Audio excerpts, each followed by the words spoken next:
کہہ دو کہ اگر اللہ تمہارے ساتھ برائی کا ارادہ کرے تو کون تم کو اس سے بچا سکتا ہے، یا اگر تم پر مہربانی کرنا چاہے تو کون اس کو ہٹا سکتا ہے؟ اور یہ لوگ اللہ کے سوا کسی کو نہ اپنا دوست پائیں گے اور نہ مددگار۔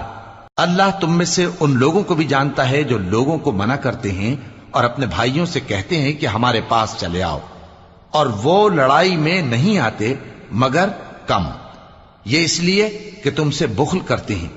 پھر جب ڈر کا وقت آئے تو تم ان کو دیکھو کہ تمہاری طرف دیکھ رہے ہیں اور ان کی آنکھیں اسی طرح پھر رہی ہیں جیسے کسی کو موت سے غشی آ رہی ہو۔ پھر جب خوف جاتا رہے تو تیز تیز زبانوں کے ساتھ تمہارے بارے میں باتیں کریں اور مال میں بخل کریں۔